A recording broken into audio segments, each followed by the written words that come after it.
Good morning, everyone. So welcome back. So I hope you had a good rest. I didn't have the opportunity to introduce myself yesterday. So I'm Elmo Gonzaga, Associate Professor at the Division of Cultural Studies. And also I'm involved with the Center for Cultural Studies. So I'm not a director, but I'm involved with them. And we do a lot of work organizing events like this. So if you're interested in the events, then just check the website, or you can also sign up for our mailing list.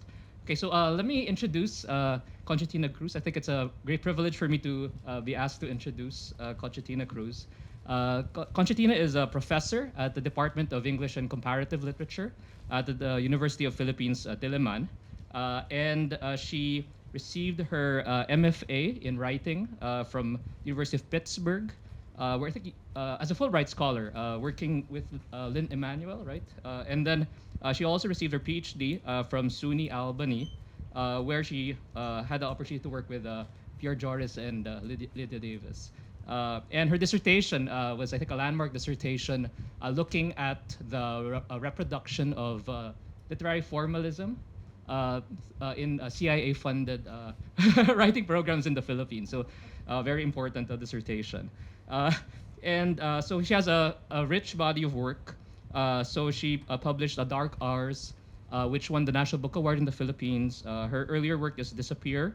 And she's also published two or three things about desire, which is published by Chinese University Press, and elsewhere held and lingered. And then another work, whose title I very much like, a catalog of clothes for sale from the closet of Christine Abelia, perpetual student, Ukay fan, and compulsive traveler. So I don't know if you'll be reading some extracts from that work.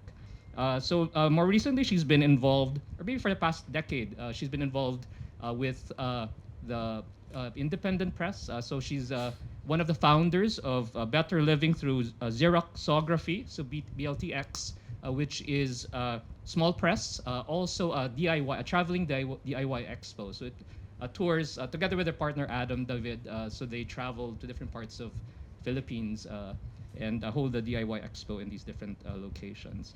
And she's won several, earlier in her career, she won several Carlos Palanca Awards in the Philippines. She's also been the recipient of the Fulbright and also the Rockefeller Foundation grant.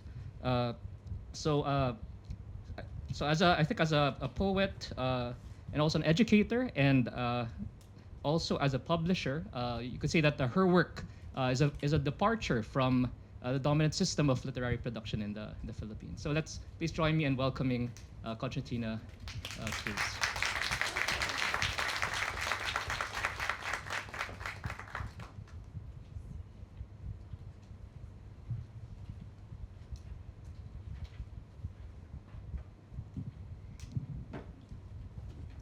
Thank you so much, Elmo, for that extensive introduction.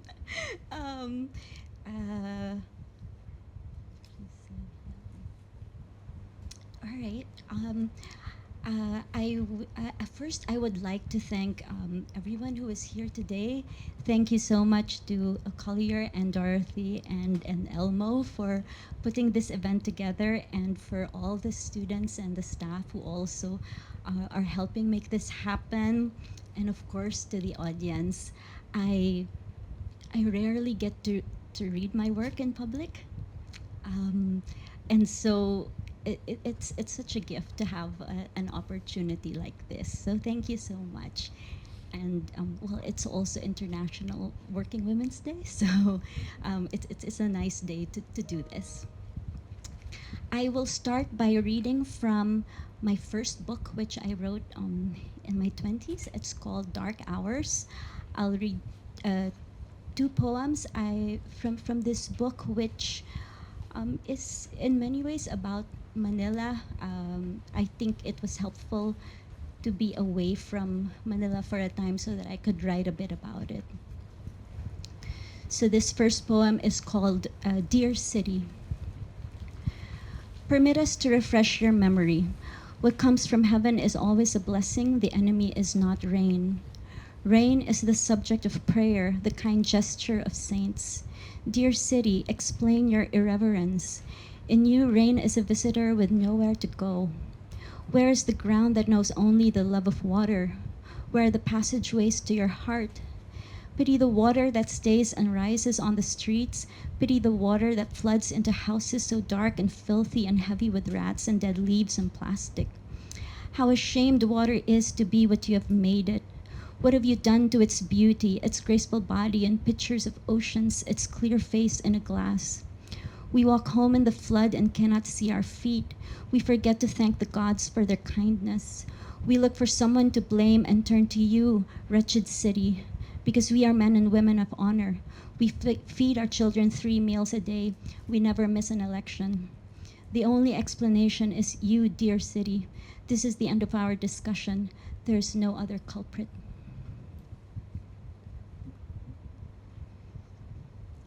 The second poem is called Geography Lesson.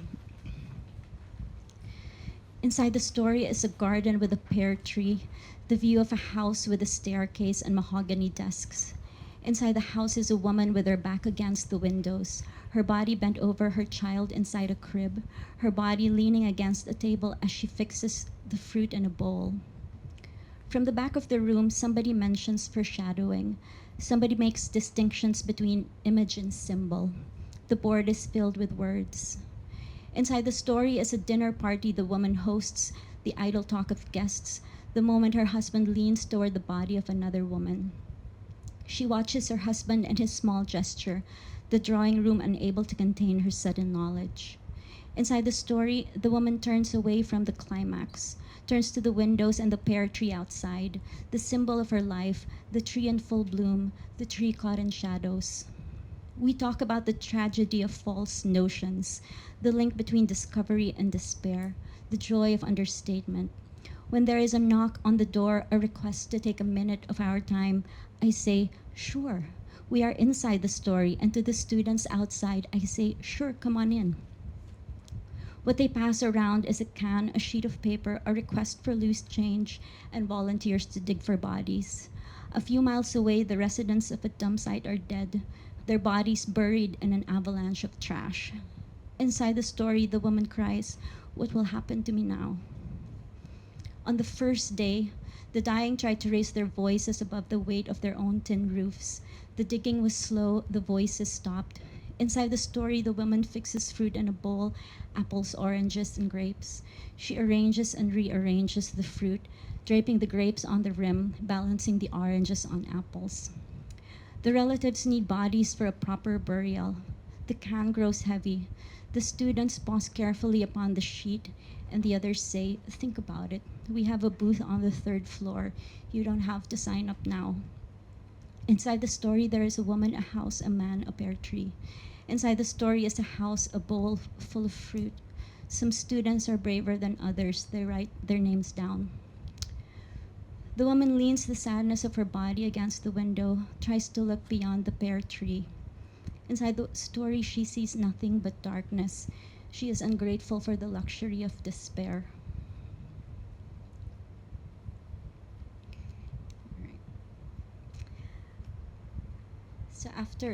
So that was from a book from long ago. So this time I'll read briefly from my latest book called Modus, which I think of as my pandemic book. They're really just little songs, mostly written in the early days of the lockdown, and we had a pretty severe lockdown back home, and the time was very unprecedented in the way it was terrifying. And as I was writing this, I wrote daily just to kind of not feel alone. And but the speaker that emerged was this, I don't know the way I can describe it. It's just like a slightly drunk, slightly high, somewhat petty person who found everything slightly funny. I figured maybe somebody like this at a time of urgent reckoning felt like reassuring company for me. So that was just mostly about keeping myself okay.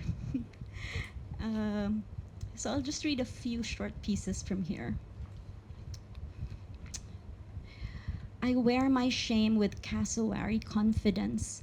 I hang my regret on a fine-toothed idiom. My muse peruses my progress reports with mustachioed sobriety. I am tempted to say I don't know how I got here. I keep the door ajar with a stack of my unused charms.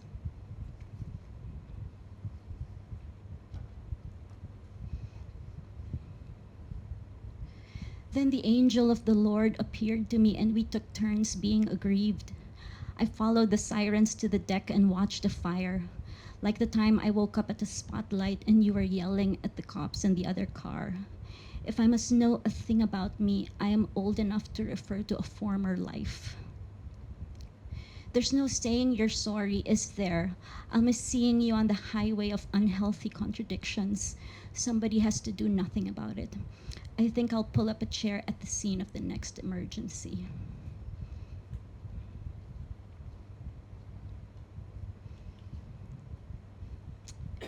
I like to feel the heat from a burning effigy. I like a provocateur with a placard.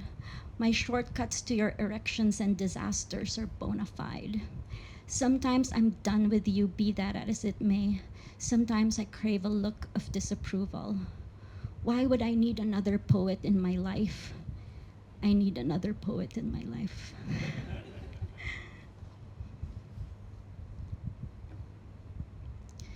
I duck out of the nearest riot.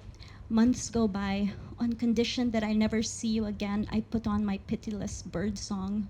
What isn't out of character isn't an exit by design. I remind myself that I am always dying.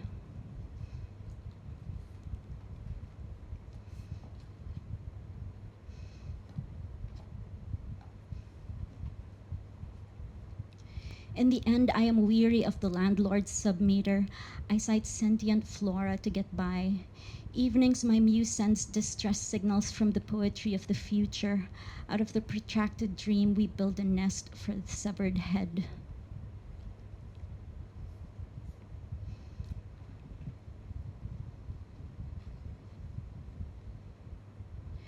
I'd like to propose a menial source of happiness. I am always already letting you in.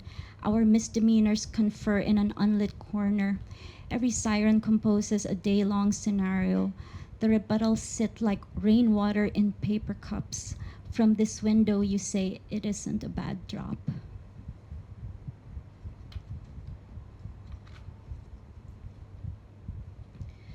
I took a bullet to the art. For years, there was nothing but salutations and unhealthy romance. If we survive this world, we must destroy it. No turning back.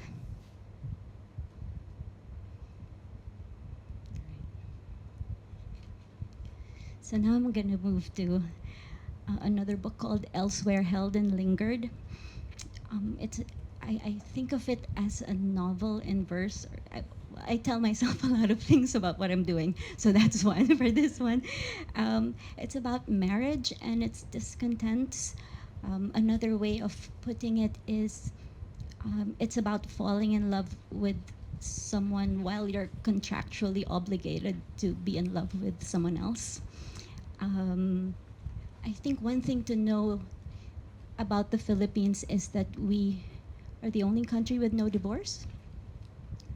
Well, and then there's the Vatican. um, uh, we're we're exceptionally Catholic and patriarchal that way, and I mean, when I'm home, it just feels like an unremarkable fact. There's constantly a push to have a divorce law, but it's just never worked. I'm still hoping it'll happen in my lifetime, but I think that because of that, then it's a very deep source of grief and terror when a marriage ends, because for many of us it's never over. So I will read two from this.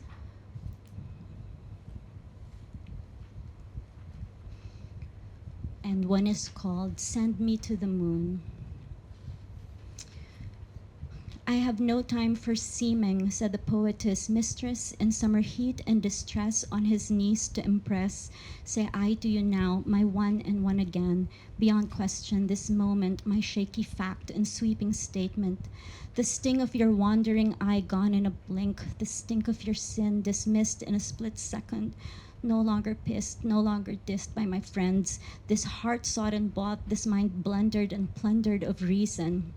What to mend in this season, swell heaven, my body swells in the theory of your touch, my crotch restless and rootless without the thrill of your skill, ever faithful, ever loyal to none and all, every fall a road to get back on again. After all, who wants to remain unsullied? My precious umlaut and ampersand, my limbs curling in letters yet to be written with you. Who wouldn't melt in the face of your face, unkempt? Why attempt to leave you be a missed opportunity?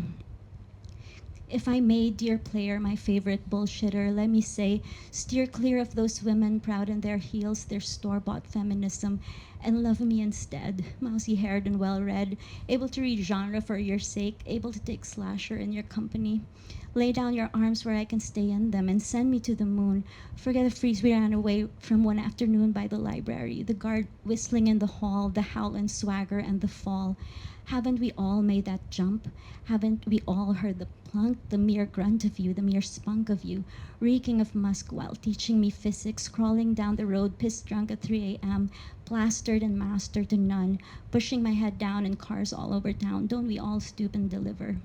And so what now, hopping from bed to bed, all red with rage, the age of the wine on the label tossed in the wastebasket, the taste of it all, the last of it all, the pale madness of this song, my thong, tugged at again by your wandering fingers, still smelling of another sweet wonder. Don't we all have another? Where are my fangs? Where are my pangs of guilt for my sins? Where the winds and the eternal thread of end? How mend the night's idiosyncrasy, the spittoon and the fantasy of ordinary life, your wife, my darling non-believer, my unwarranted claim? What fame do I have now possessing you in these words? The lie almost triumphant, ecstatic, unrepentant. Sweet fever, sweet being, lie down with me now. In the middle of this heat, this summer, now that, now long ago, when we were mad, we said yes. We were convinced. Never mind what happened since.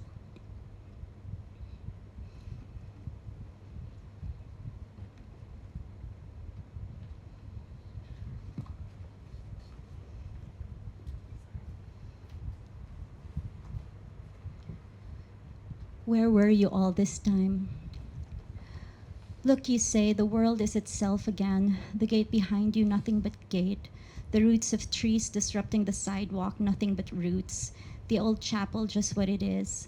Not the chapel across the bus terminal. The terminal on the corner of the street. The street's other end, marked by a gate you push past to get to a yard, a door, a hallway, a room, with its curtains drawn, a man waiting for you. When it is finally over, the man you walk away from no longer your lover.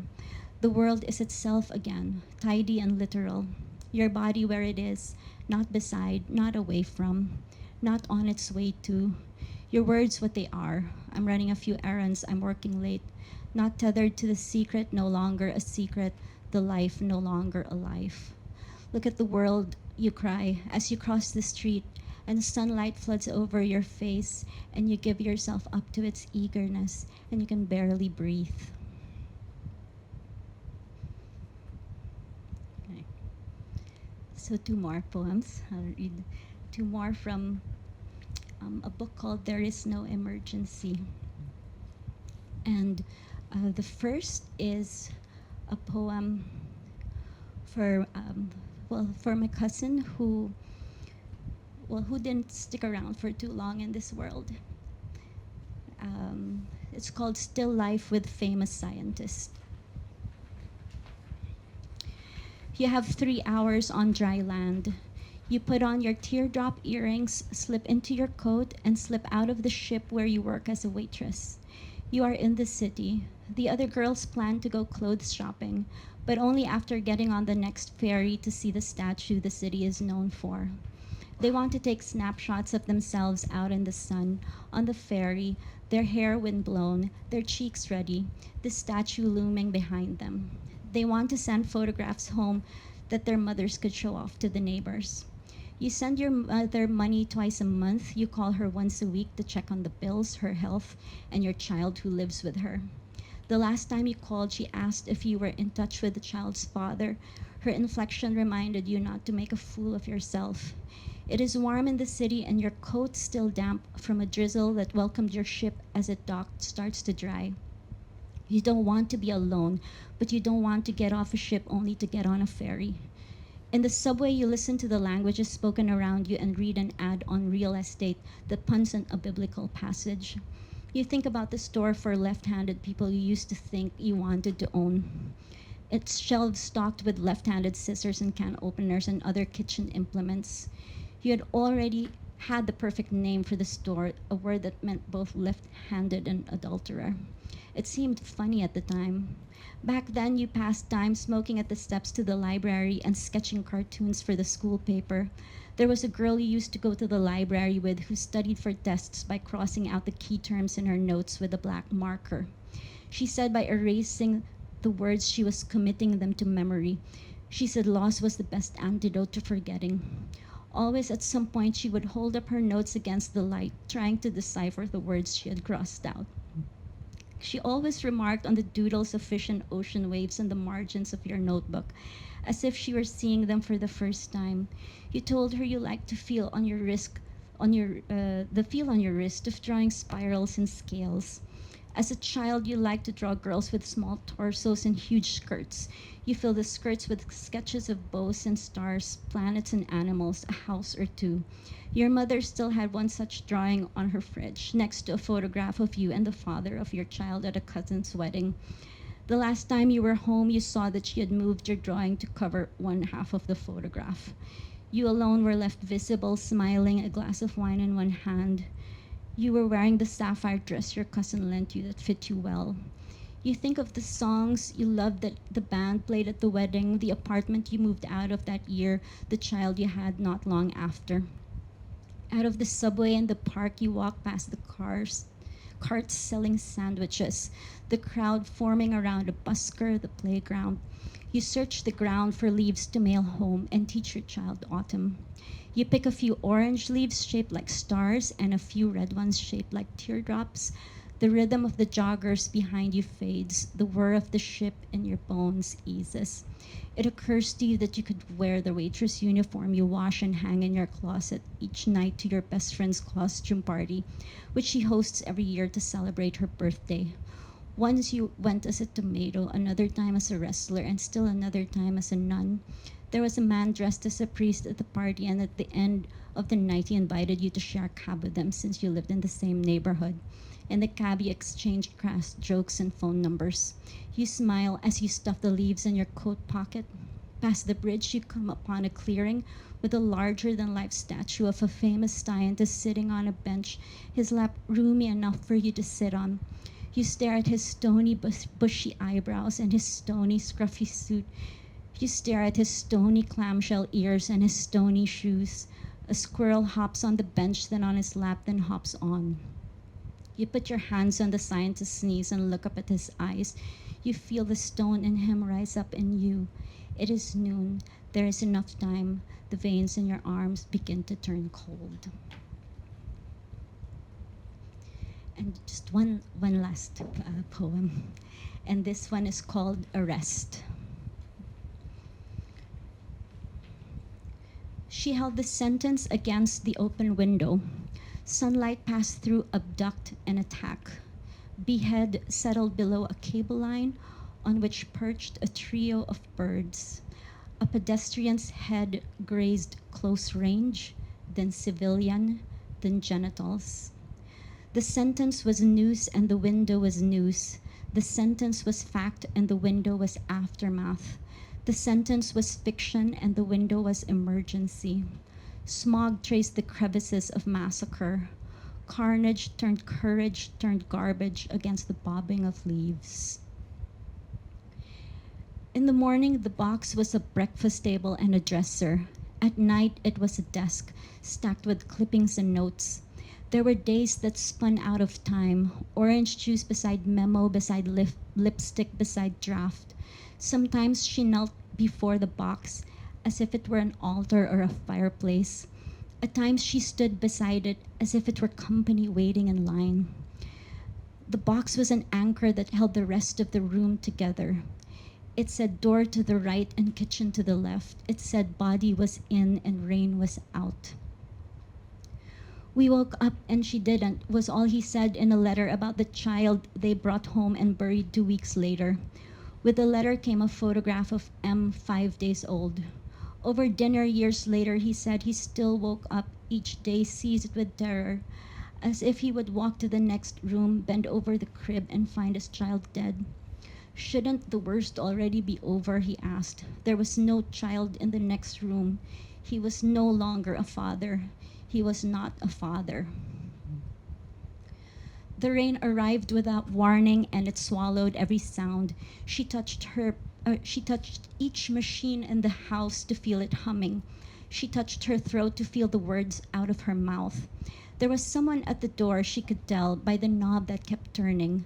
No knock or click, only the sight of it turning. The rain was at the door. Someone was at the door. She watched the knob and turned on the television. The rain flashed on the screen and already a death toll. There was nothing to do. Nothing was about to be over soon. They set the ghetto on fire and sent fire trucks to put the fire out. The last siren speeds away from the standstill. The cab driver asks her to tip him extra for the traffic, and she checks the meter, checks her money. Over beer, she listens to a story about swimming with a whale shark the size of 3 bars and 2 galleries across them. Imagine yourself beside a breathing building, she is told. She closes her eyes and coughs up ash. Breathe like a building, she reminds herself. There were several heaves, he said. First he could see limbs, and then he could not. He could see his chest, and then he could not.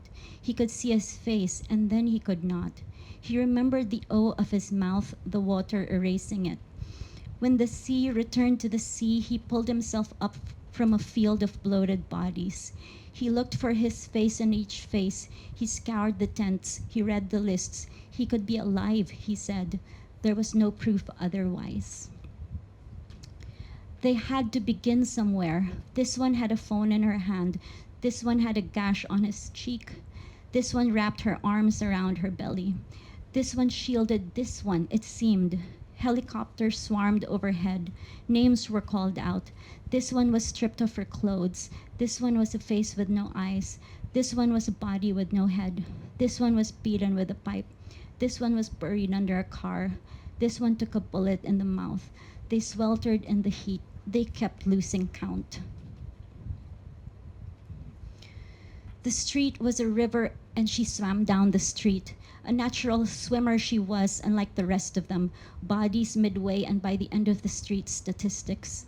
The city was river, was grave, was ruin, was monument, was city again, less a bridge and neighborhood or two. Her cheek less a scar with the right makeup on. At the beach, she got stung by a jellyfish, and the boatman raised a cup to the swell of her foot. She glanced over her shoulder, sensing she had caught the eye of a limestone cliff. They take turns telling each other what they haven't been able to do since. This goes on for a couple of beers. Together, they do not sit with their backs to the door. They trade photographs of children not named after their disappeared for fear of the same fate. From the recurring dream, one recounts a path to a grave, the trek to it, what wasn't there. The other spends nights keeping watch. There have been ghosts, though never the right one. His hair falling over his eyes wide open, his hair can barely hide them. His mouth on her mouth, his sound down her throat. Her body beyond coral reefs blown up in the dark, beyond limbs thrown down a hole. Her body beyond apology. His sound inside her stammering, softer, smoother, slick as guitar music. Track 5, circus speeding down the highway to the beach, 11 years old, uncle yammering about the cost of cement and labor for the new room. Still unbuilt, for the baby, still unborn. Thank you.